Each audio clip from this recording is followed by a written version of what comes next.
Awesome. Hi, everyone. Welcome to the second session of our master class. This is a class all about the TOEFL exam. Tonight is our first night of diving deep into the actual sections of the exam. It will be all about the reading section.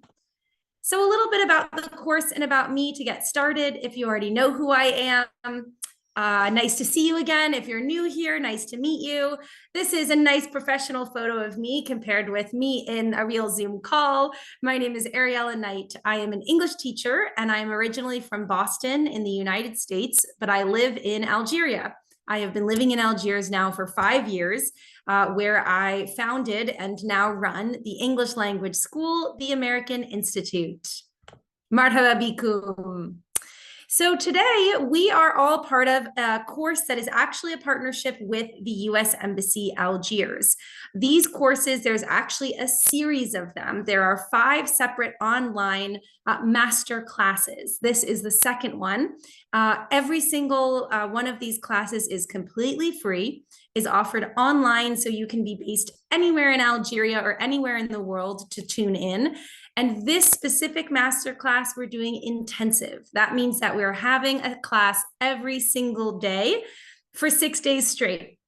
We made this one intensive in part because the TOEFL exam is something that is intensive, requires a lot of commitment, can be a lot of information to take in a short amount of time. And we want to help you get as prepared as possible to sit for your exams as soon as you need to. Here is the full overview of the 6 sessions of the course. We started yesterday and we had one session that was entirely about what is the TOEFL exam. What does it mean to take it? Why would I want to take it? What are the benefits? What are the downsides? What are the considerations? How is the exam structured, etc. Then you can see that starting tonight, we are going through all of the 4 sections. This exam has 4 sections that map to the 4 competencies when mastering English. It has a reading section, a listening section, a speaking section, and a writing section. Every night for the next 4 nights, we're going to go deep into each section. At the end of tonight's class, you should feel extremely familiar with what the reading section of the TOEFL is, and you should feel more confident about strategies to increase your score. That is the goal of this class. It is to help you increase your score on the TOEFL exam. If you're just showing up here, you're not sure what the TOEFL is, you missed yesterday's class, I'm happy to answer some basic questions to get you caught up to speed, but know that tonight is not a full overview of the test. It is a focus on what is the reading section and how can I ace it. So tomorrow is listening, then we'll do speaking, then we'll do writing. And the very last session, we'll do a recap and time management. Well, something we talked about yesterday, I will continue to talk about for the rest of the course, which is that your success on any standardized English exam does not depend only on your actual English skills. It really depends on your ability to manage your time in the test, and your ability to manage your time depends on your familiarity. You want to know what to expect. You want to know how long you have for each section, how long the text will be, how many times you can replay the audio, how many questions to expect, what type of questions to expect. This is why this kind of course is extremely important. You are preparing for the test. It's not an English class. It is a test preparation course. I always try to emphasize the difference between the two because I have known some wonderful English speakers who have worked very hard on their English prior to the test, only to show up and realize that they don't get the score they deserve because they wasted their time, they didn't understand the instructions, and they weren't familiar with the structure. So with your help with these classes, we are going to make sure that doesn't happen to any of you or to anyone watching this recording on YouTube in the years following. I think when you post on the internet, it's there forever. Let's get to it. Let's get to the reading section. Oh, I should add one thing. So I saw someone earlier said, do we turn on cameras? How does this work? This class is webinar style, so I will be the only one that you can hear and that you can see. In previous sessions, we had folks who would come on microphone, but it just got too challenging with network problems. So instead, I invite and I encourage you to talk to me through the chat. The only rules for the chat are to keep things on topic and to stay respectful. So I look forward to your questions and your engagement as we go through tonight's course. All right, so here is the agenda for tonight's class. We're going to overview what the reading session looks like, the reading section looks like. Then what kind of questions you can expect to find, because as you remember from last night, if you were here, the reading section will have blocks of text followed by 10 questions each. So then we're going to go over, well, what kinds of questions could you actually encounter in the 10 sections each? And then at the very end, we're going to go over some time management tips to succeed specifically in the reading section. So what are different ways that you can make sure that you are managing your time effectively, you are not too stressed or at the last minute finding yourself running out of time? What are some tips and tricks that we can employ? I see Abed is saying exactly that, or sorry, Anes is saying exactly that. How can we organize our time to pass the TOEFL? Stay tuned, Anes. We're going over that at the end of tonight's session. So this is a very simple version of what we did yesterday. So yesterday we went over the broad overview of each section. So this is the broad overview now again, but only of the reading section. So in the reading section of the TOEFL test, you will have 2 texts to read. Okay, at the end of these texts, you are going to have 10 questions. So you have 1 text followed by 10 questions. Those questions are about the text. So you have to read the text in order to answer the questions. Then you have the same thing, a second text and a second set of questions. That means in total, you have 20 questions and 2 texts. Each text or passage, I'm using these words interchangeably, each block of text is a maximum of 700 words. If you're wondering what that looks like on a piece of paper, it's about 1 page. And you'll see, because we're going to go look at an example now. But if it's single spaced, it's approximately 1 page, maybe a little over 1 page worth of reading. Here's the tricky part, the timing. In the reading section, you only have 35 minutes to complete 20 questions and read 2 texts over a page long. So you are right, Anes and others who are already wondering, how can I organize my time effectively? That is the right question to be asking. And we will get to it. A few more details about the actual reality of the test. I mean, this is not just true for the writing section, the reading section, but I realized last night we didn't talk about the physical support material that you'll have with you in the room. Now, it depends. If you're taking the test at home, you'll have everything that you have with you at home. Of course, in front of your camera, you're being recorded as you take the test so that they can assess whether or not you're using extra devices. They also lock your computer into the testing software so that you're unable to access the internet while you take the test. But if you're taking the test in the in-person center here in Algeria, which is at Intuition in Sidi Yahya, Algiers, it depends, but usually they allow you to bring in water.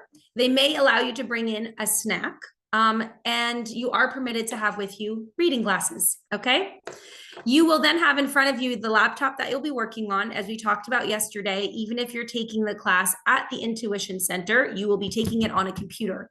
In Algeria, you are only eligible, or the only test rather that's available is the internet-based test. So you will be on a computer, but you're also permitted to have scrap paper. Scrap paper is just a word for extra paper. So it could be plain white paper, it could be a document that's white on the back, it's fine. Basically, you have something that you're allowed to take notes on, and you can have pencils with you.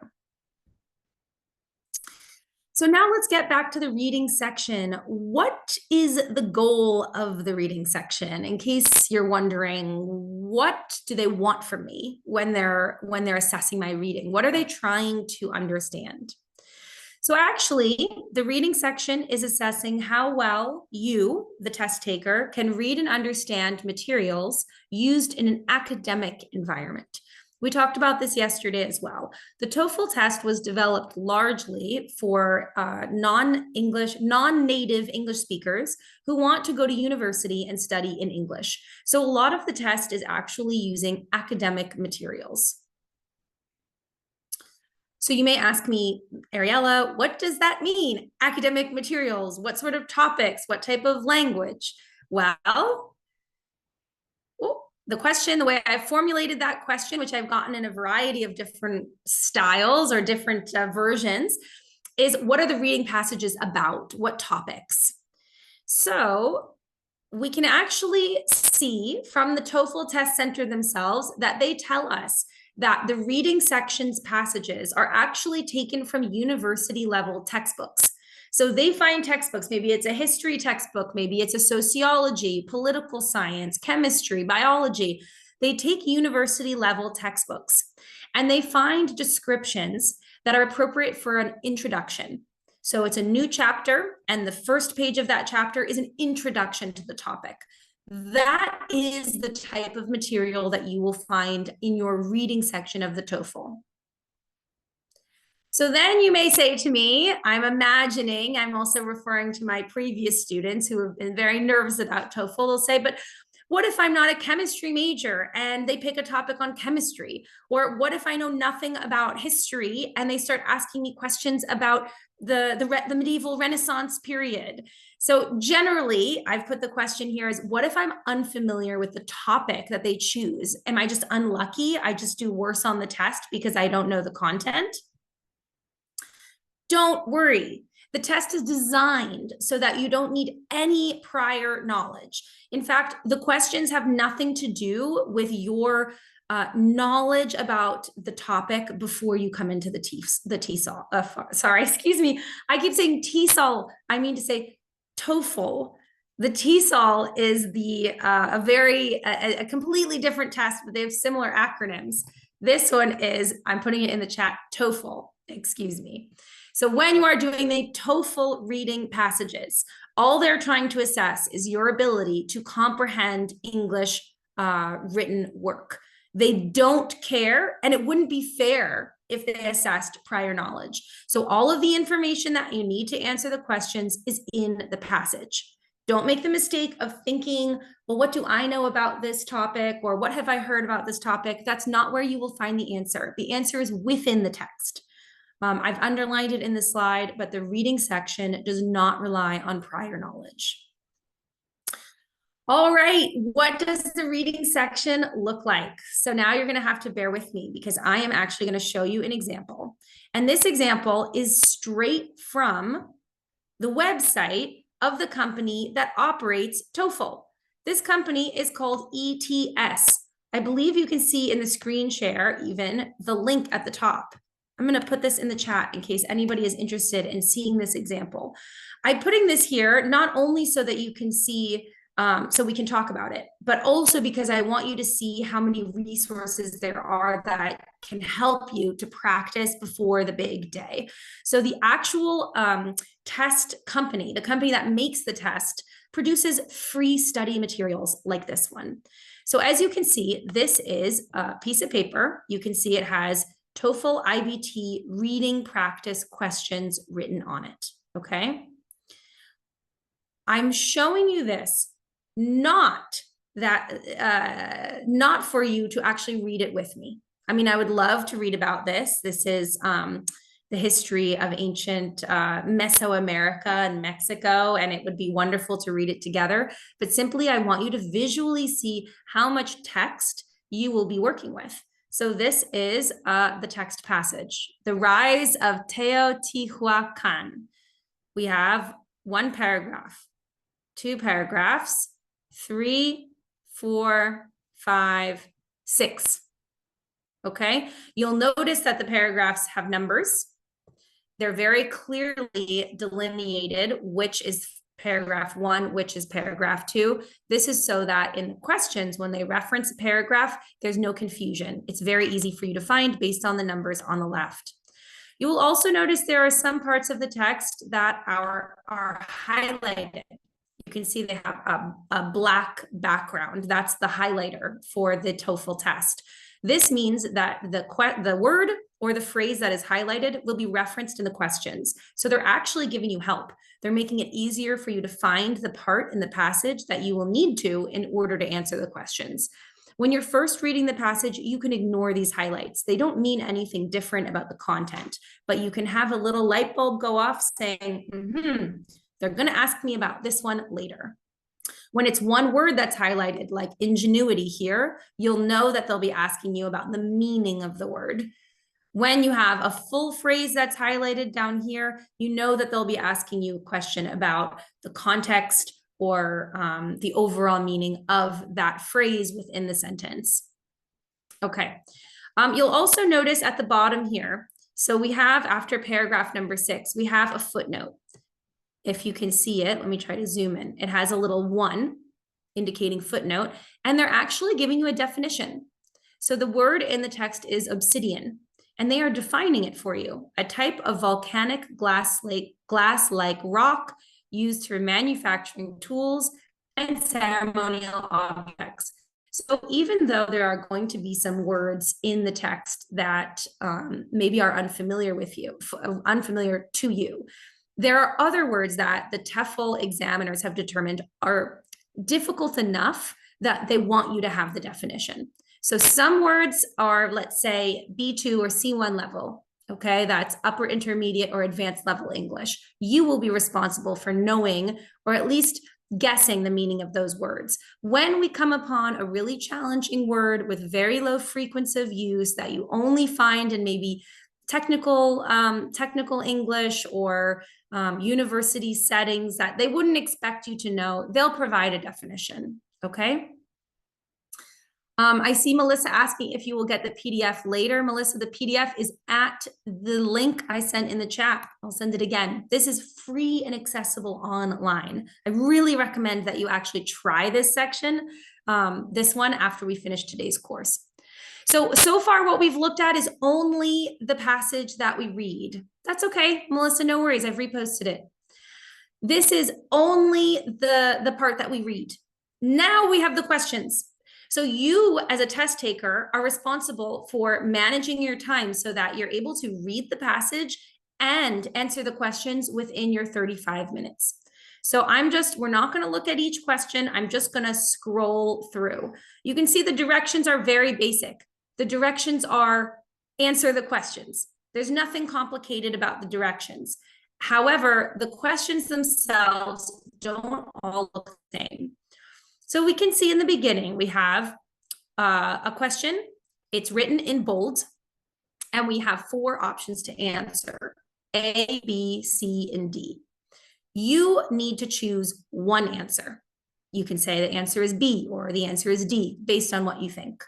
Okay, that is what is called a multiple choice question. The majority of the questions will look like this. You can see number 2 has the same thing, A, B, C, D. Number 3, A, B, C, D. But I want you to note that there are 2 examples of questions that they still only have 4 choices to choose from. It looks like this. Very good. So I'm looking for my 2 that are different. So right here in question 7, we have something different. You'll notice it says in question 7, select the 2 answer choices that are mentioned in paragraph 5, etc. They finish the question. Follow with me here in italics. To receive credit, you must select 2 answers. So there are a few questions in the reading section that require that you answer twice, not just A or B, but A and B.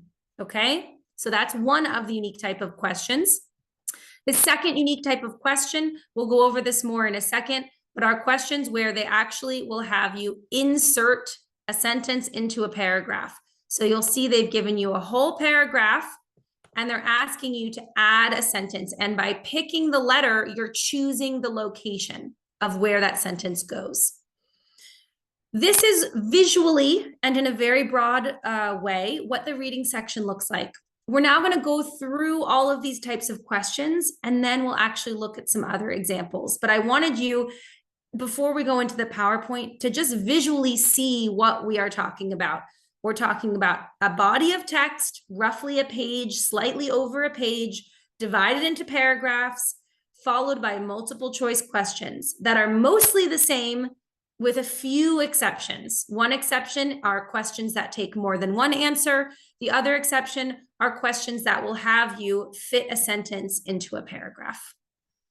We're going to go back to the presentation now, but hopefully that at least puts us on the same page about what we're walking into.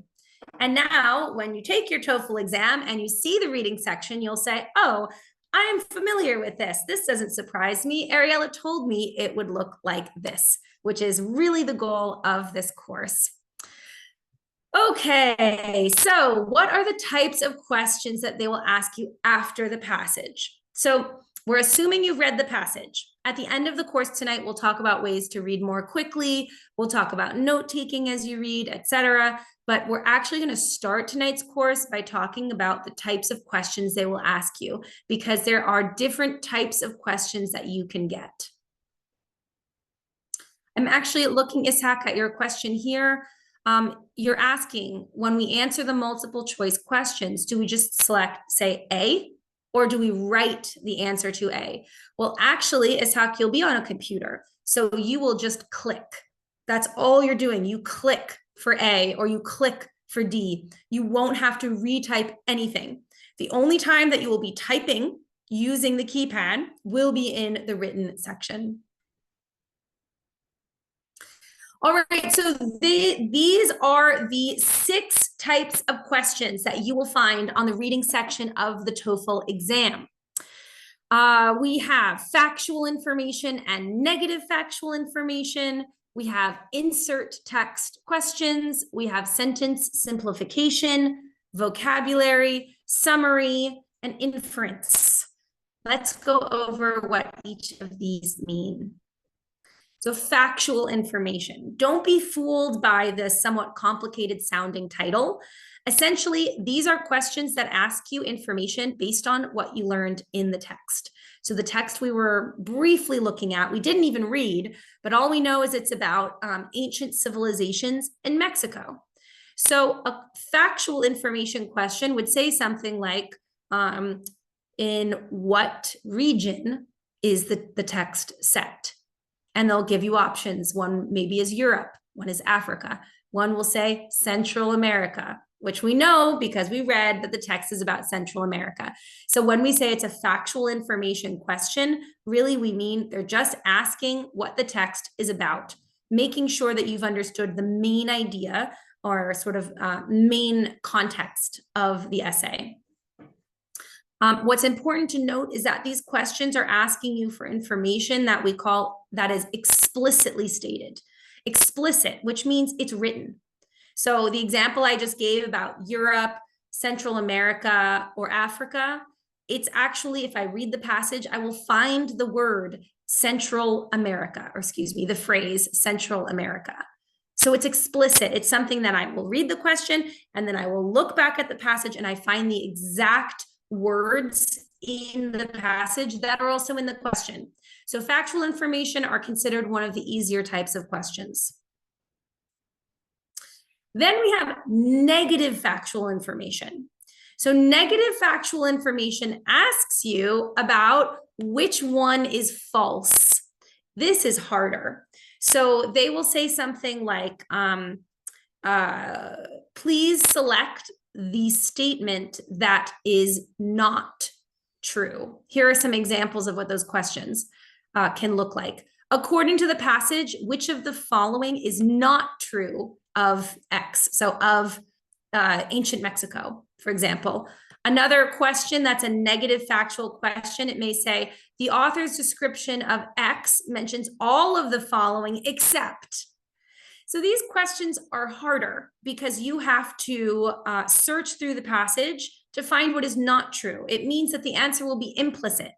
The correct multiple choice that you select is what you do not find. So necessarily, it will take you more time than a factual information question. That is just important for you to know when you first sit down to the test.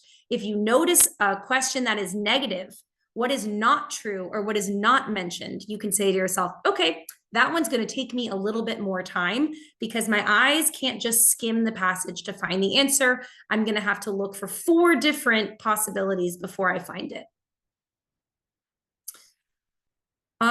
Tips for factual and negative factual. So in factual questions, the one way in which the test will try to trick you is by having the among the options, they will have very similar options, so that if you move too quickly through the text, you may pick a similar option that's not the correct option. So essentially, the factual information trick is to not rush because it seems too obvious. That's the trick, let's say, of factual information.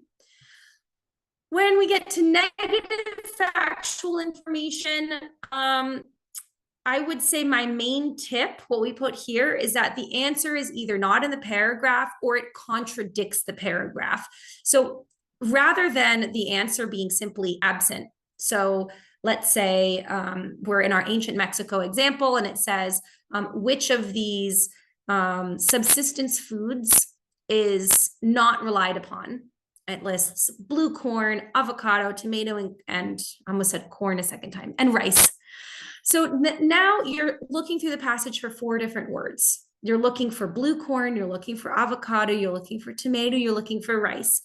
You're stressed, you only have 35 minutes. It might take a while to read and to make sure you're doing it carefully enough. But there's a tip that you can use that the TOEFL actually often works with, which is sometimes the negative factual is explicitly mentioned, meaning the example is, although many people think they farmed avocado in ancient Mexico, in reality, they had never tried it until the 1900s. So you actually, in that case, only need to find one sentence, because that one sentence answers the question. Okay, so avocados were not something that the ancient Mexicans dealt with, versus searching through and finding 4 different examples. So searching for contradicting information will be really helpful in quickly answering a negative factual question. Next, we have inference questions. So to infer, we've put over here in these green circles synonyms for infer. So we have infer, it can mean to suggest or to imply. So it's not something that I tell you explicitly, but it is something that you can easily or logically conclude from the text. So inference questions ask you to identify information or ideas that are not explicitly stated. For example, they might ask you, why did the author present this piece of evidence? And the answers may be, to prove her point, or to contradict the previous point, or to raise awareness of something new. So they will ask you to, in an inference question, interact more deeply with the text, because that will demonstrate true understanding. It's not simply scanning for words, it's understanding what is the logic behind the passage that you're reading. So tips for answering inference questions. So inference questions, we like to say, is the best way to do it is process of elimination. Since you're never going to find something in an inference question that's in the passage, you can't read the passage to find keywords between the questions, between the passage and the answers. So instead, figure out immediately which answers you know are completely wrong. That's going to help you save time. You don't focus on what is the right answer. Instead, you focus on, what do I know is the wrong answer? Usually you can eliminate at least 2 very quickly, and that will leave you a 50% chance if you're guessing between the remaining ones. It's about changing your mentality rather than thinking to yourself, I have to assess every single one and look for one that sounds really right. You change your perspective. You say, which one sounds the worst? Let's get rid of it. Okay, which one sounds the second worst, the least likely? We get rid of it. All right, that's the best way to try to get a good score while moving quickly on an inference question. All right, next we have the vocabulary quiz. So this one is probably when people think of TOEFL, they're basically thinking of vocab. So it is true that TOEFL does have some vocabulary questions, and we'll go back to the example we saw a second ago to look at that. I think the word was ingenuity, the word that was highlighted with the black highlighter. So when people think standardized English, they think vocab. And I don't want to discourage you, because it is true that there are vocab questions. However, there's not as many as you may expect. So in a given reading passage, I would say out of the 10 questions that follow, you might find, let's say 3 maximum, more likely 1 or 2 questions that are strictly about vocab. Usually a vocab question will ask you to identify the meaning of a word as it's used in the passage. So maybe they'll list synonyms and say, what is the best synonym for this word as it's used in the passage? They may also do that with antonyms. So pick the opposite of this word. They may even give you definitions, but usually with a short time, they're more likely to pick synonym or antonym. As we saw, and as you can read on the slide, it's easy to identify vocab questions because there will be a word or a phrase highlighted in the reading passage. So that we saw earlier with ingenuity, but we also saw that longer phrase that was highlighted. So that is considered a vocabulary question, even though it's about a full phrase, because it will be asking about the meaning of that phrase within the context of the passage. They will ask you questions like, what does the author mean when they say, and they'll put either the word or the phrase, or they will ask you for a vocab word closest in meaning, which is another way of saying synonym. Let me pause here because I can see the chat is moving and I'm giving you a lot of information. So let's take a few questions. I see Salah saying, does the TOEFL site offer PDFs and spreadsheets for practicing in all 4 competencies? Salah, yes, absolutely. The ETS website offers this, but so do so many other websites. If you were here in the last class, we talked about a website called Magoosh. I'll put it in the chat again because they're, I know the name is funny, but they have been around for a super long time. They have test prep, free test prep materials for almost every test out there, especially English language tests that are super, super high in demand. So check out ETS. ETS is the company that produces the TOEFL exam, and the program that, or sorry, not the program, the practice questions we were looking at were directly from the ETS website. So you're going to get the best, most up-to-date materials from them. And then if you also are looking for more, especially more interactive, more like quiz style gamification, ETS is not going to be the best for that sort of fun quiz taking dynamic. So Magoosh or other websites will be way more interactive where you can go through the sections. But Salah, the answer is yes. When you are studying for the TOEFL, you should not, don't assume that you have to study on your own from a textbook. There are tons of free resources online that you should take advantage of. And there's a lot of videos on YouTube, like this video will be on YouTube for future TOEFL takers to watch. There's a lot of other people that have made videos about their experiences, about best tips, best tricks, even videos dedicated to each section of the exam like this one. So I just can't encourage you enough to go out there and look for support when you study, because these tests are an investment. They are expensive and they don't last forever. The results are only active for 2 years. So put all the time and effort and energy that you can into studying to make sure that it is worth it for you and that you get a good score. You don't have to do a retake. So yes, it was a long answer, but the answer is yes, definitely yes, there are resources. Okay, Ines is saying we are used to these questions in exams. True, false are not mentioned. Yep, there's going to be a little bit of that. It's not true, false, but there's definitely the negative factual is basically not mentioned, really trying to trick you out, but it will be in that multiple choice format. All right, Ryan, you're asking me, after attending 5 sessions to pass the TOEFL exam, do we get a certificate? No, these classes, this webinar series that you're in, these are non-certificate courses. The reason is that we can't figure out who's in the room with us. People come for 10 minutes, they come for 30 minutes. This is a free resource to help you get the TOEFL exam, but participating in it is not a certificate program. And really, I encourage you to be here, not for the certificate, but for the learning that is offered so that you can walk out of here and get an amazing score on the TOEFL. Let's see what else. Yep, Fazia is helping me explain. I am just explaining how TOEFL is as an exam and helping you get familiar and prepared. Okay. Farah is asking when are we going to have this test? Farah, you book the test according to your schedule.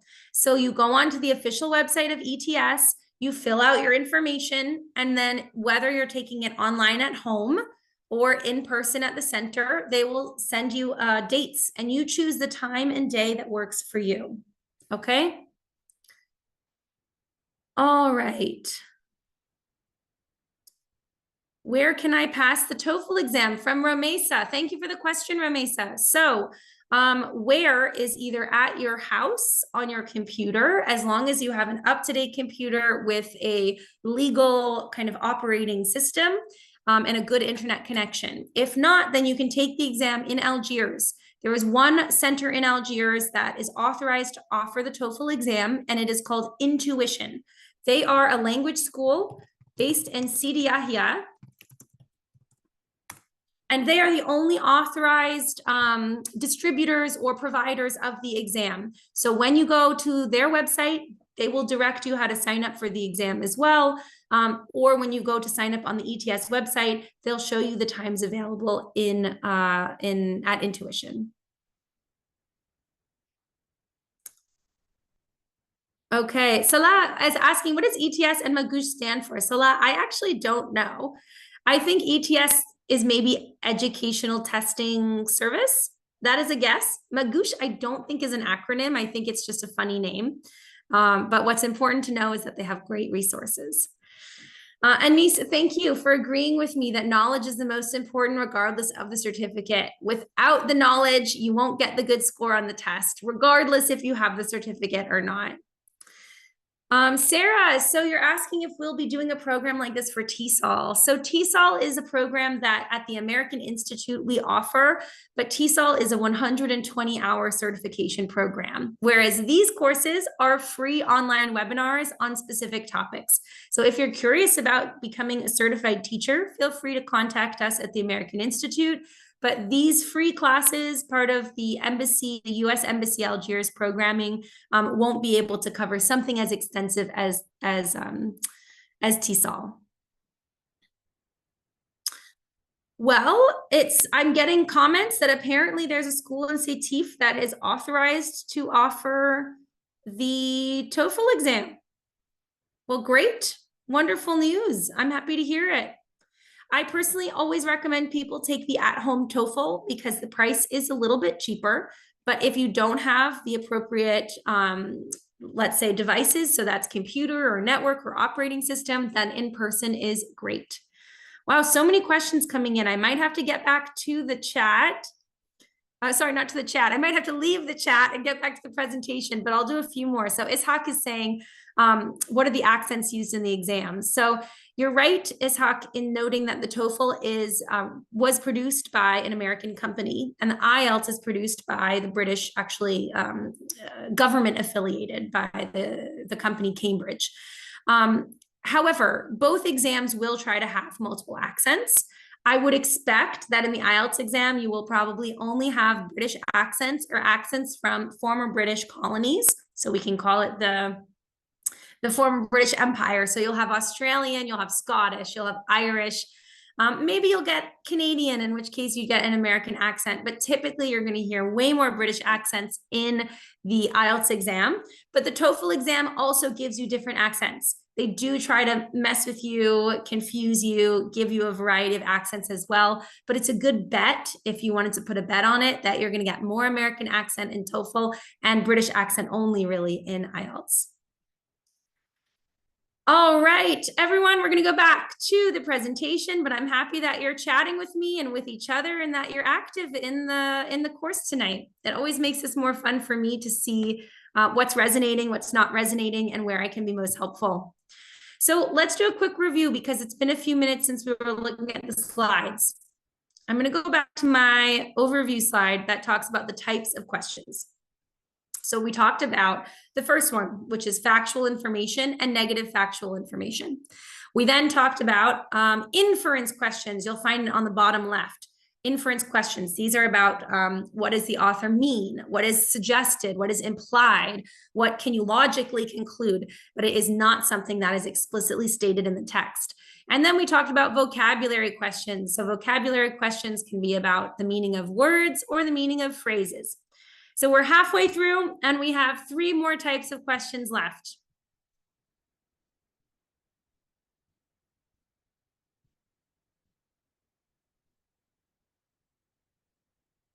We have our tip. Okay, so we finished talking about vocabulary questions. You'll notice after each section, we have a tip for you. So the tip for vocabulary questions, they make it so that it is challenging to guess the meaning of the word based on context. So they're very strategic, the people who make the TOEFL exam, and they put the word or the phrase in a position where it's not immediately obvious what the meaning is if you don't have prior knowledge of that vocabulary word or the words in the phrases. So this one type of question is the only type that does demand a rich vocabulary from the test taker. So the general tip is basically to try to build your vocabulary before you go into the exam. There's no test taking sneaky tip, process of elimination. At the end of the day, the vocab question is truly about whether or not you are familiar with these words, and that's what the TOEFL will assess you on to understand where your reading level is.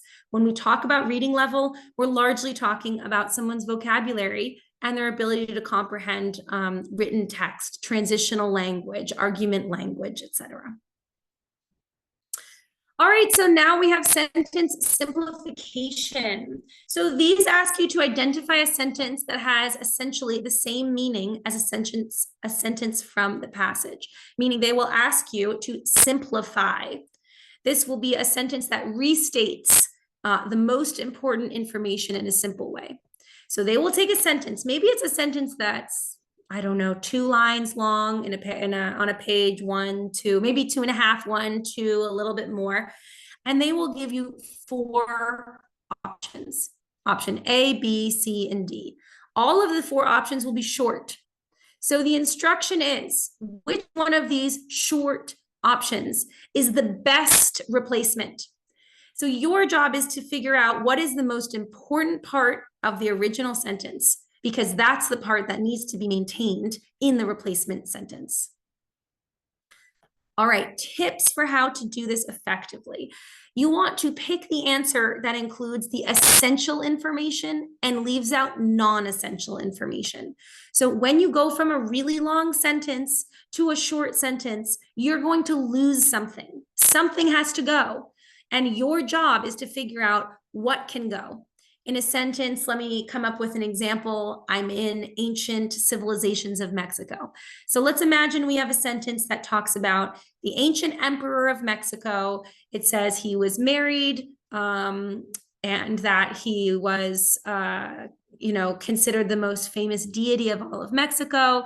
And he has a resounding influence that's felt today. So I've given you 3 pieces of information. He's married, he had a lot of influence at the time, and he is still someone considered very influential in Mexico today. So the short sentences, they will give you a sentence that will just say, this emperor had a wife. They will give another one that says, this emperor was really important in ancient Mexico. And maybe they'll give you another sentence that says, this emperor has an influence felt in today's world. So it is your job, based on the whole passage that you've read, to figure out what actually matters the most. Is the passage all about his relationship with his wife? Okay, then in which case that's the part that has to remain, but probably not, right? Probably the most important part of the sentence was about the fact that this person from an ancient civilization is still relevant today, is still revered today. People are still talking about, influenced by, praying to this God today. So most likely you want to pick the sentence that highlights that piece. Even if it doesn't mention the wife, it doesn't mention that he was important in ancient times. So I'm trying to give an example that just shows that you will have to sacrifice some information in order to show that you have understood what is most essential. The next tip. There's often in these sentences a cause and effect relationship, and that is what you want to maintain. So let's say the sentence said, because he was so important in ancient times, they developed the ancient Mexican pyramids, because I know that they had pyramids. So that dynamic of his influence resulted in the pyramids will be the dynamic that needs to be captured in the sentences to come, not the extra information about his life or other elements. It's the cause and effect is usually the most important of the sentence that you need to keep. So Anise, I see you saying, but how do we know? How do we know what's important and what's not important? Well, in the examples I'm giving you, it's impossible to know because I'm just giving you one sentence. In the context of the passage, you have to make an assessment. You have to judge the most important part of that based on the whole passage. So if the whole passage, to go back to my previous example, the whole passage is about the influence of this deity, of this god on modern day Mexico, then in that sentence where it mentions his influence on modern day Mexico, or it mentions his enduring influence, that's most relevant because that's what the passage is about. So that element is most important in the passage. But you won't be able to know what's most important unless you've read everything. This type of question, I thank you, Anise, for the question, because it's impossible to do well on the reading section without having understood the overall point of reading the passage, which is a bummer. I wish you could just go to the question, find the answer, go to the next question, find the answer. But the TOEFL was designed very strategically. And they want to make sure that you've understood the overall message. That's why you need to do it. You can't read it so quickly that you miss the main idea. Thank you for the question, Anise.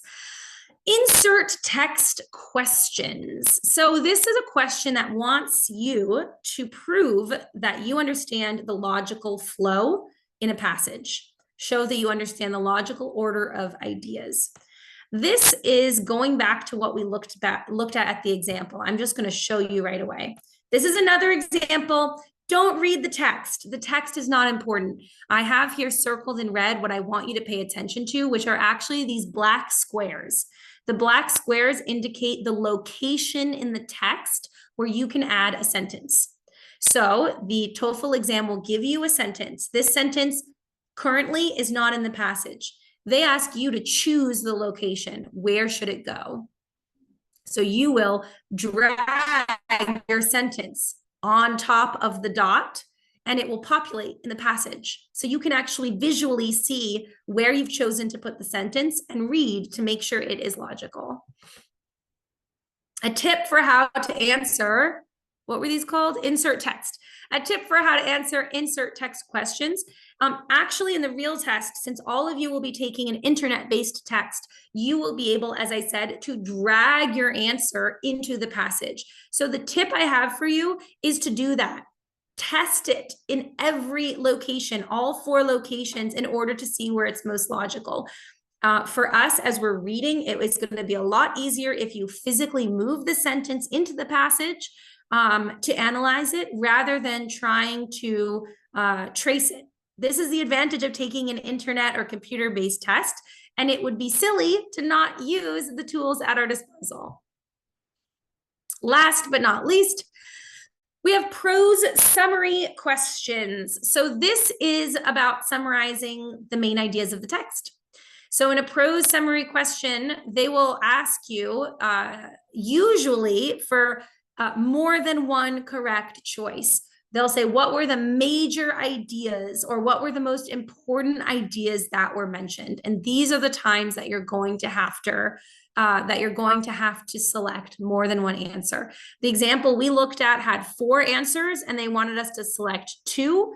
There are also going to be ones that have 6 answers and they will ask you to select 3. So the prose summary questions, there's usually only one of them for each passage. And they will be the ones you can recognize them because they will have more than one correct answer. You would think that would make them easier, but I promise you it doesn't. Tips. So in a prose summary question, I recommend, again, process of elimination. Take the ones that are obviously the least important or obviously the least central ideas. And also pay attention to information that is misrepresented. So they'll try to trick you. They'll mention something that is related to the main idea in the passage. But in fact, when you read carefully, is not a very important element. It's a minor point. It's like an aside to the passage. This is the type of question that I think people who are rushing, who are short on time, risk getting wrong because they will really try to trick you in misrepresenting the main ideas. Okay, those are the 6 questions, the 6 types of questions that we will get. I want to stop the share again and go back to looking at the practice questions now that we've gone through so that you can just see visually again what it is we're talking about. So we have here, let's even look at question 1. And I know we don't know the answer because we didn't read the text together. Because if we sat and read the text together, we'd have no time to learn about strategies for acing the reading section. But we can still learn something by looking at the question. So you can see question 1. I'm going to read it out. It says, in paragraph 1, each of the following is mentioned as a feature of the city of Teotihuacan between AD 150 and 700, except, and they give you 4 options. Who can tell me what type of question is this? Do you remember the types of questions? Is it a vocab? Is it a factual question? Is it a negative factual question? Put your answers in the chat. What kind of question is this? And how do we know? Awesome. Thank you, Salah, Melissa, Anes. Beautiful. This is what we call negative factual. Good. Thank you, Mehdi. And you can tell because it uses the word except. Very good, Hajar. Except. It means that we are sorting through 4 options to find the one that was not mentioned. And it's always going to take more time than a factual. Yes, Farah, Celia. Beautiful. All right, number 2, the word ingenuity in paragraph 2 is closest in meaning to, and they give us options. What kind of question is this? What kind of question? Nice. Very good. Anas, Melissa, Hajar, Farah, Celia, Anis, Jihan. Amazing. These are vocab questions. Pretty obvious because they, in addition to asking about only one word, they also have the black highlight. Anytime you have the black highlight, you're dealing with a vocab question. All right, let's look at number 4. What can be inferred from paragraph 3 about Quiquilco, I don't know how to pronounce it, prior to 200 BC? What kind of question is this? I don't know if you remember this one. What kind of we have some really good students with us. Thank you. Hajar, Shaima, Sama, Anes. So this is an infer question. They want to know what you can understand from the text, but which is not explicitly said. Okay, so when we say infer, some synonyms of infer are suggested, what is implied, something that is not specifically said. Yep, I see. Yeah, very good. Implied. I see Melissa saying it's about insinuations. Awesome. Very cool. All right. I think that's pretty good for this. I mean, we have sentence simplification is what I'm looking for. We have prose summary. Here we have the ordering one that you saw before. I think I won't ask this one because I think it's quite obvious. We have the spots A, B, C, and D, and we are looking to see where the new sentence, this is the new sentence, or the missing sentence, where can it go in the text? Very good, an insert text question. All right, as I said, I recommend you go over this example so that you get familiar not with the content. Don't be fooled. You should not be studying the content of this text. Since it's online, you can be guaranteed that you will never see this on an actual TOEFL test. So when you are studying, don't get overexcited about the content, even though it might be really cool to learn about the Teotihuacan Valley and ancient civilizations.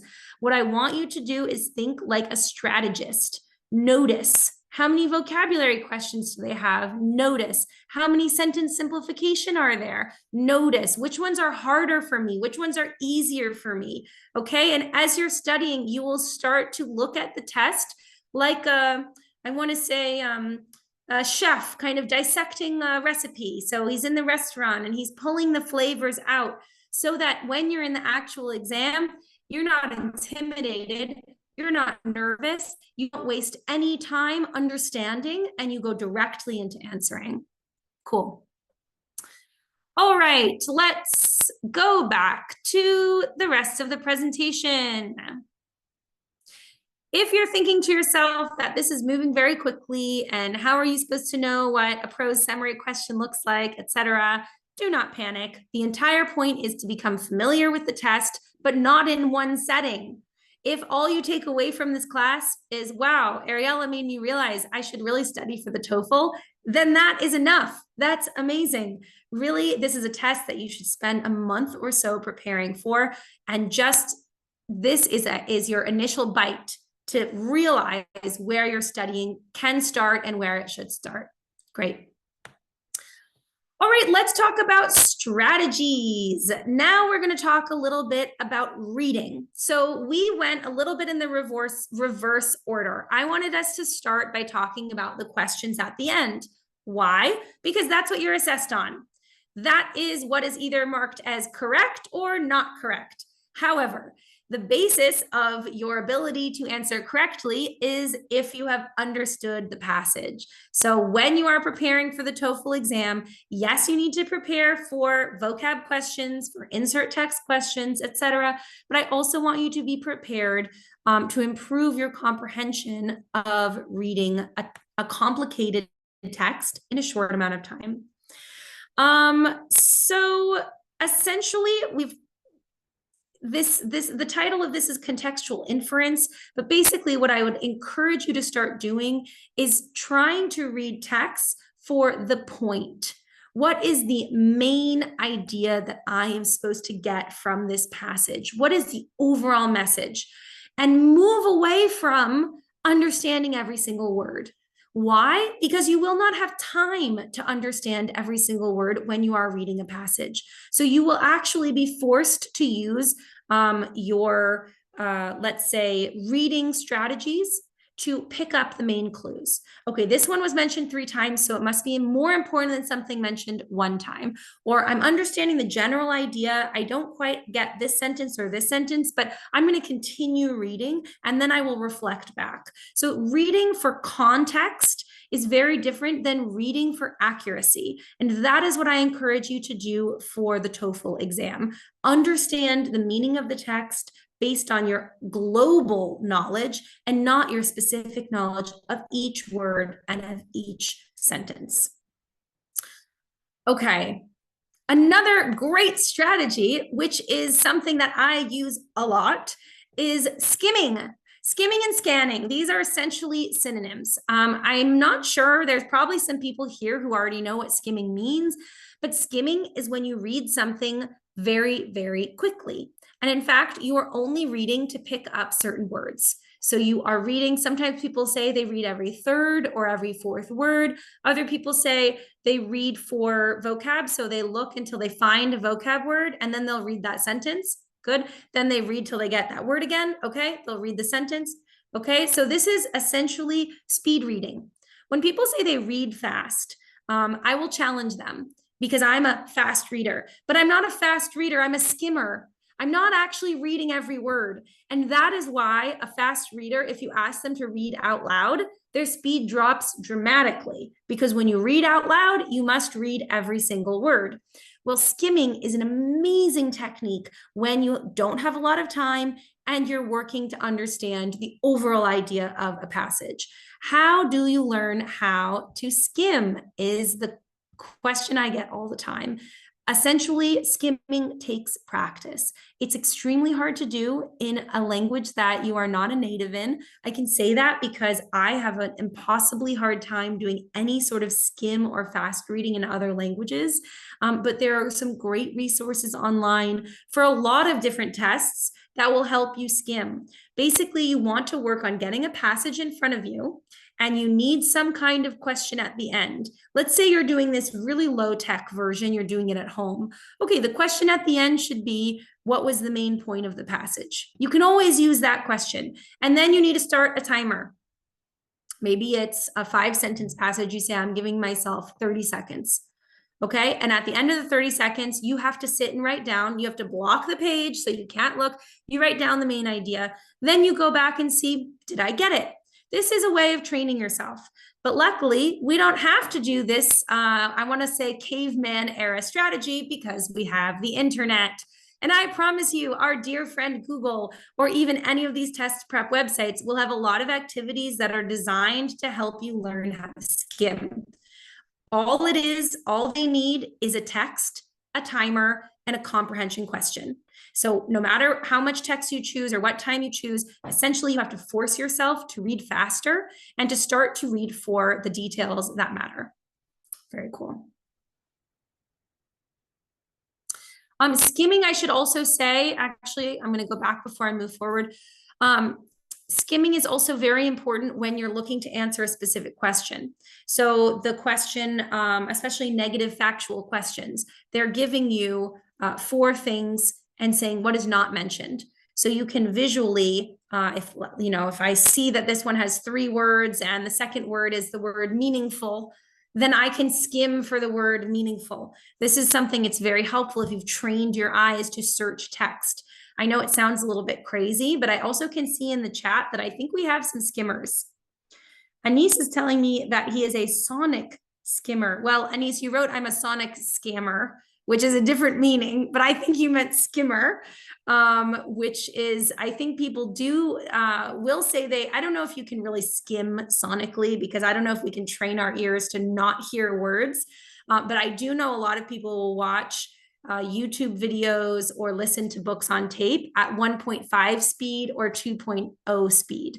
So maybe you could convince me that this is a sort of sonic skimming. I like this idea. All right, very cool. Finally, let us move on from skimming. Honestly, if there's anything that you take away, I think the best way of working on your reading passage analysis is increasing your reading time, and you're going to increase your reading time by skimming. Okay, are there specific vocabulary words or phrases commonly found in the reading section? So when people come to me and say, hey, I want to learn, like, what are the words that I need? What are the words that I need for TOEFL? So I can give you a list of 2,000 words. You can sit down. You can try to memorize them. Is it the best use of your time? I don't think so. I would rather that you focus on a general English class that increases your English level globally, meaning you increase your speaking, your listening, your reading, and your writing, rather than you dedicate all that time to a vocab list. Simply because it's not, it doesn't come naturally to us that we integrate words that we've just learned from a list, that we integrate them effectively. Maybe we think we know the meaning of a word, but we've never tried it in the context. Okay, so I don't advise that you sit down with a giant vocab sheet. I would recommend you focus on some key words that will help your overall understanding. So transition words, moreover, however, despite, even though, words that will help you understand when are ideas supporting each other, when are they contrasting each other? Because if you get one of these transition words wrong, it will affect your comprehension of the meaning. So these types of words are important. Same as cause and effect. Because of, due to, what are some other cause and effect words? Because of, due to, if you think of some, send me in the chat, because I'm coming up blank. I've only got 2, but you can imagine words that connect to ideas. One thing happened and resulting in, okay, there we go, resulting in, causing, producing, provoking, etc. Descriptive language. Descriptive language, this is really going to be talking about adjectives and adverbs, making sure that if you're going to work on enlarging your vocabulary, starting on descriptive language particularly so that you understand if it's negative or positive, because that's a very common way the TOEFL exam will try to trick you, is they'll use some higher level vocabulary and then ask you if it's a positive description or a negative description. Academic vocabulary, again, I put this here with a caution that I don't want you to just sit down and memorize a whole list, but it is true that the texts that you find in TOEFL are academic. So if you want to sit down with textbooks, if you want to read research journals, this is the type of vocabulary that you'll encounter in the exam. Argumentative language, this is especially used in debates when people are making an argument, making a case, supporting a cause. And then lastly, critical thinking vocabulary, like thinks, believes, proposes, suggests, these types of words. I hope that this is a foundation, whereas again, really, I just advise if you're thinking to yourself, I don't have the vocabulary I need, that you start reading articles, you start engaging and using the vocabulary you have, and you don't just do vocab only exercises, because our brains do not retain words that we have no connection to. So if we have not seen their meaning and use, we're not likely to remember them the day of. So when you're learning your vocabulary, try to be in a situation, whether it's an English class or an English practice group, where you can use it immediately. That will actually integrate it into your use. Okay, before we go into note-taking, I'm seeing lots of chatting. Do we have questions, or we're just chatting? I also love to have you chatting. It's one of the advantages of being in a webinar, because in a class, if people were whispering in the back, I'd have to say, okay, guys, can we be quiet? You know, everyone needs to hear. But this way, it's actually, you know, not disturbing. You can connect with each other and I can get your questions. So let's see. Salah says, should we practice reading faster? Yes, Salah, you should practice reading faster, definitely. Anissa, I'm glad you're learning things. Now I see there's lots of, oh, Anise is an international tutor. Very nice, Anise. Nice to have a fellow English teacher in the room. Beautiful. I am a big supporter of continuous learning and continuous development. We are never finished, right? So there's always something we can learn. I'm sure everyone in this call could open up their own webinar and I would happily attend to learn from you. All right. Let's see. Did I get any cause and effect vocabulary? That's what I'm looking for. I'm not seeing it. Nor is putting in notwithstanding. Yeah, notwithstanding is a confusing one, because you'd think it should say withstanding and not notwithstanding. All right. Sama is using skimming and scanning. Great. So I see some folks here talking about a challenge on reading speed. Go right ahead. I actually don't know. I haven't seen an online test for reading speed, but I bet you they exist. We can't be the only ones who've thought of this. I myself have taken those typing speed tests. Okay, great. Amazing. So again, I'm actually seeing from Fazia, I'm seeing some TESOL, some confusion between TESOL and TOEFL. I also get confused and sometimes say the wrong one. So please excuse me if I've been saying TESOL at any point. I caught myself in the beginning and I've been trying to be TOEFL ever since. But Fazia, the TESOL is a test, a certification program that you need in order to become a certified English teacher. The TOEFL is a test that you take to justify your English language level. So visa officers may ask for these, universities abroad may ask for these, employers, future jobs or companies abroad or in Algeria may ask for these. So they're fundamentally different things. One is a work certification, one is proof of language. So today we are talking about proof of language. All right. Let's see, we've got 20 more minutes together. Good, I think we're good on timing. So let's talk about note-taking and time management for the reading section. So at the beginning, we said that you are allowed to bring in with you scrap paper. Scrap paper, the meaning of scrap paper is just extra paper. It can be something that has been printed on one side that you write on the back. It can be something ripped up. Great. However, in the TOEFL test, you can't bring in paper with anything on it for obvious reasons. So when we say scrap paper in the TOEFL context, we're talking plain paper. Lined, white, doesn't matter, but it can't have anything on it when you come in. This is a huge opportunity that I really advise you to take advantage of when you're taking your test, is to write things down. When you are reading a lot of information, because remember, it's one passage and then you finish. Another passage, you finish. You're absorbing a lot of information. Boom, now you have to do it again. So your brain may start to feel overly full and like you're not picking up the information as fast as you normally do. Also, perhaps because you're stressed, because you're in the test environment. This is normal. The scrap paper is a way for you to note things down as you read. So note down things, not full sentences. Use abbreviations. Make up your own abbreviations. I don't care, but find short ways to say, this is the main point. This is the main idea. This word I think will be important. This section seems like it will matter. After you've done a lot of these practice tests, you will start to recognize when a main idea is being mentioned, okay? And you don't want to have to go back and read a whole paragraph.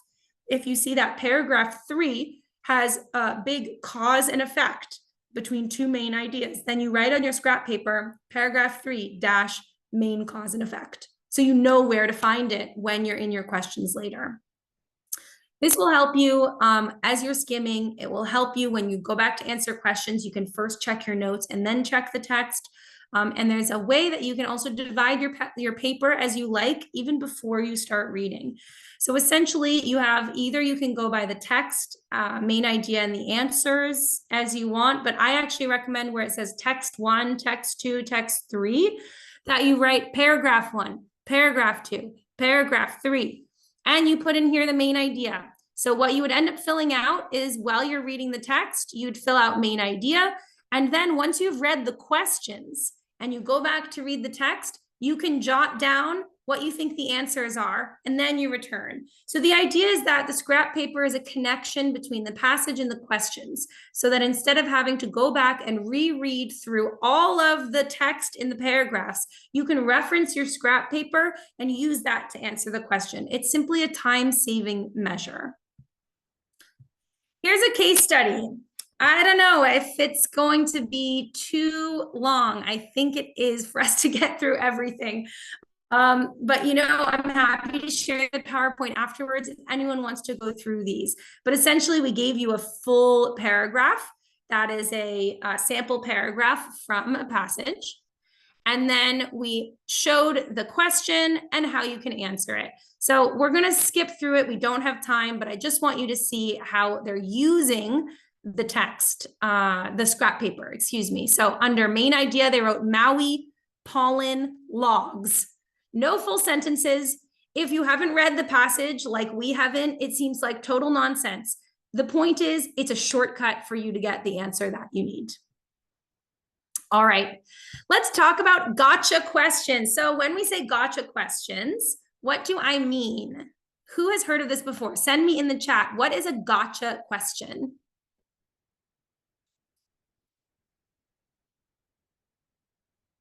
Has anyone heard of this? Yes, Hajar. Gotcha stands for got you, but it's become its own thing. Now, a gotcha question, it's like its own concept, even though originally it comes from got you. Nor, thank you, a trick question.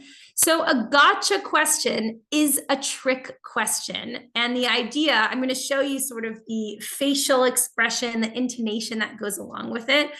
But essentially, when someone asks you a gotcha question, they trick you. You say the wrong answer and they go, gotcha. So it's sort of used as something like, I don't know, April Fools is maybe a good reference for it. But we've started using it in the test prep world because a lot of standardized tests write questions that are designed essentially to trick you. They know what you're most likely to say, and so they slightly change the wording so that if you're not paying really, really good attention, you will fall for the trick and they will get you, or gotcha. So here are the types, of gotcha questions that you can expect from the reading section. So inference questions in general, which is where you have to infer something from the text, all of these can be considered a little bit of a gotcha question because none of it is written in the text. I would expect that inference questions will be some of the hardest questions that you will have in the reading section, because nowhere in the wording of the text will it give you a context clue. This is solely based on your understanding, and the options they give you will be phrased in a way that you have to spend at least 1 or 2 minutes fully understanding before you can answer. And for a test or a section that's only 35 minutes for 20 questions, 1 to 2 minutes is already substantial. Number 2, vocabulary and context. So gotcha questions on vocabulary are going to be things like homographs. So words that have, it's a word that it's the same word, but it has 2 different meanings. So an example is a bass. So bass, B-A-S-S, is an instrument, the bass, the classical instrument. This is me playing the bass. It's also the name of a fish, spelled exactly the same way, and it's pronounced bass. I'll put it in the chat.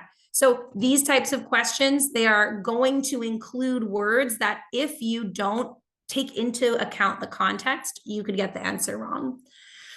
Number 3, questions about attitude or tone of the author. So this is also making sure that you can't just pull from textual references. They really want to make sure that you've understood the actual perspective.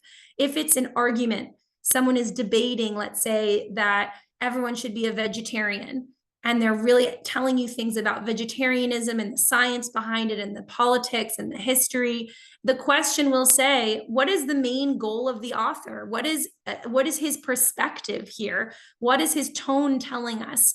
So they're not just asking you to spit out answers based on the text. They actually want to understand that you have internalized it and you understand the background and the perspective of the author.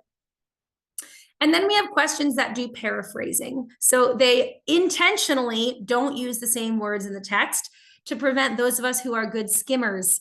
So if you're a good skimmer and you can skim for words in the text, a question that uses different words nullifies that ability. It means it makes that ability pointless. So these are some of the ways that the reading section will give you gotcha questions and make them a lot harder for you. So now we're going to talk about preparation. How can you prepare for the reading section? I mean, I've given you some tips about how to prepare for each different type of question, but here's an overall sheet of what I recommend to those who want to do the TOEFL. Number 1, and it seems obvious, but I think so many people neglect this, is using the official practice materials. In my mind, there is no better resource for studying for the test than the people who made the test. I mean, of course, they're not going to give you examples that you'll find later, but neither will the other websites. No one is getting the test in advance. So I want to make sure I'm using materials that are as up to date as possible. In fact, I'm going to show you something again. I keep going back to my example because it is from the official website. And you will notice in the example, it says at the top, please note, these practice sets align with TOEFL IBT. If you were in the class yesterday, you know that IBT means internet-based test, which is the one you take in Algeria. These practice sets align with TOEFL IBT tests administered on or after July 26, 2023. So the TOEFL test went through a big upgrade, and they made the test approximately 1 hour shorter in 2023, July 26th of 2023. So when you are using the official website, you know that the practice materials are up to date. But when you're not using the official website, you might be studying based on old practice materials. So it's a really simple way to make sure that you're getting the best possible prep materials is to go from the test provider, which is ETS. All right, review and analyze your mistakes. So in terms of review and analyze your mistakes, I'm implying here that you should also be doing practices. How can I best study for the test? Do practice questions. So do the one that I just shared with you on ancient Mexico. Google online practice questions and review your answers. This is the simplest, and it should be the first thing that you do when you start prepping is take a practice test. What is my score on the practice test? What is my weakest section? What do I need to work on? Good. Then we need to talk about time management. So when you are doing a practice test or practicing overall, you don't want to simply prepare to succeed the reading section in a super calm, all the time in the world, no stress. You want to try to simulate the test conditions, which also means having the actual time allowed. Although it's amazing that you can get a 100% score in 1 hour, you're only going to have 35 minutes. So let's practice under the real conditions. So you can do that by setting a timer or using a timed practice test online. The rest, I think, are self-explanatory. Practice regularly, build stamina, seek feedback is the one. Oh, seek feedback is the one I want to point on. Coming here already, you're seeking feedback. You're looking for opportunities. You're looking for advice. I really recommend you try to find a study buddy. I think in the last group, I don't know if anyone from yesterday is here, but there was immediately a WhatsApp group that sprung up.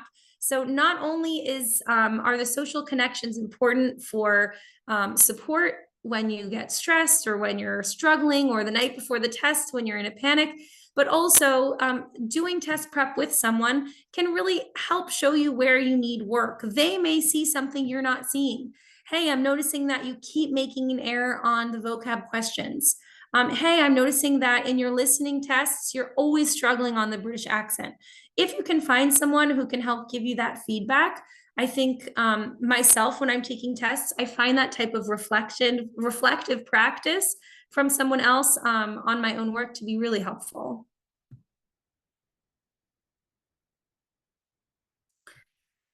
Time management. So I want to mention two things. You have 35 minutes. How will you manage them for the reading section? So there's always a question about how should I manage the order of my questions? We've written here on the side to skip or not to skip, meaning should I answer the questions in the order that I see them, or should I skip and choose? The answer is that you should skip. If you see a question that is hard for you, that you're not understanding, skip it, because you want to answer the majority of questions.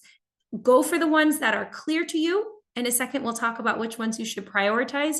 Go to the ones that are clear to you and save the hard ones for the end, okay? Because you will waste time if you sit on the hard ones at the beginning. And then we talk about which questions should you prioritize. You're going to want to prioritize the ones that you think you can do quickly. So this means, yes, the ones that are easy to you, maybe the vocabulary word you know, great. But also there are certain types of questions, as you've now seen with me, that by design are faster. Vocabulary questions are faster. Factual information is faster. Maybe sentence rephrasing, sentence simplification might be faster because you're not actually charged with going between the paper. You have the sentence in front of you. Then you have ones that are going to always be slower. Insert text will always be slower because you have to read this paragraph maybe 4 times. Every time you move the sentence, you have to read again. So it's not always a reflection of your own skill set. It's also certain questions take longer. Because you want to answer the majority of questions possible, you want to prioritize the ones that you think you know best and that are faster. Save the longer and the harder for the end. Now back to the question that I always get, which is, but which test do I take, the IELTS or the TOEFL? So we did a broad overview yesterday. This is not the broad overview, but I'm happy to talk about it again if you want to talk test length, if you want to talk pricing, if you want to talk what can I do with it? Great. This comparison is reading section only. All right, so in the TOEFL and the IELTS, there are some major differences on the reading section. TOEFL's reading section is almost half the time of IELTS, or sorry, yes, it's a little over half the time. Okay, it's 35 minutes in TOEFL and it's 60 minutes in IELTS. It also has one less section. It has 2 sections, IELTS has 3 sections. Because it's so much shorter and it has fewer sections, overall it's going to be less words. We have 700 words per passage.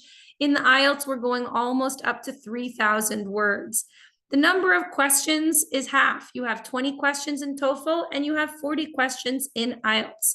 If you do the math here, you can see that in IELTS, you have 30 minutes for 20 questions.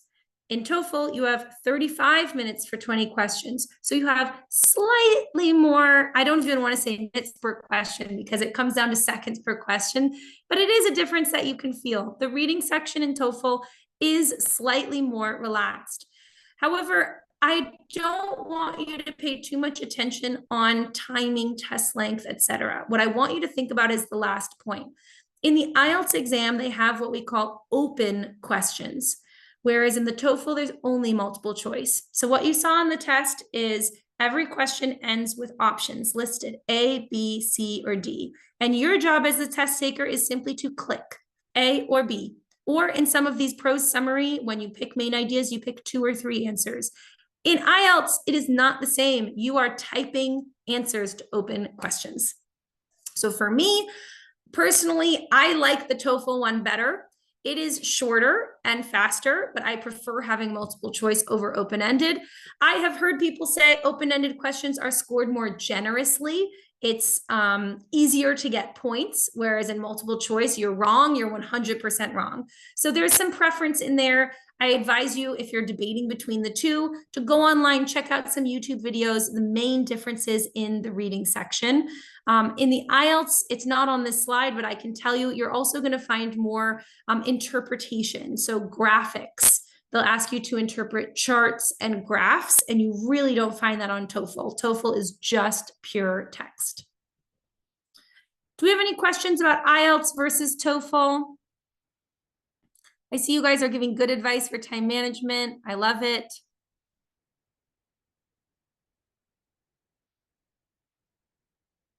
Thank you, Anis. I'm glad the websites were helpful. For those asking on YouTube, I'm currently recording the class now, and these will be posted to YouTube next week, so you can rewatch them, definitely. All right, great. No questions then. So we're going to end with some do's and don'ts. So this is overall do's and don'ts for the reading section of the TOEFL. Do skim strategically. Do use context clues for vocab. Do prioritize questions. That's what we talked about. Do the easier and the shorter ones first.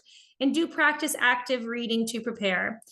Don't overanalyze every detail of the passage. If there's a really complicated word, maybe it doesn't come up in the questions. So don't spend your time thinking about it. Wait until you see the questions, and then if you need to know the word, you can think about it. Don't skip reading entirely. I hope no one here would skip the passage and go straight to the questions. Don't change answers unnecessarily. So this is actually a test taking, I don't even know what to call it, if it's human psychology or if it's just statistics. But statistically, your first answer is most likely to be the best answer. Maybe it's something subconscious in your head that you don't know why, but your first answer, a lot of times we go back, we doubt ourselves, and we change it. But this is something that I learned when I was studying for my standardized exams. Unless you know for sure that your first answer is wrong, you're certain it's wrong, you always want to keep your first answer, because subconsciously there may have been a reason you picked it, and statistically the first one you pick is more likely to be right. The last one is don't assume the answers. Basically, read in detail. Don't let the gotcha questions get you. Make sure that you're understanding exactly what they're asking before you answer. This is the slide for resources to work on reading. So you'll note that these are general English reading websites. They're not TOEFL reading specific, except for the very last one, which is the TOEFL website. This is the page I recommend you take a picture of, or if you're on your phone, you screenshot. These are websites for working on increasing your reading skills. I'll leave it up for another few seconds if you want to take a picture of it.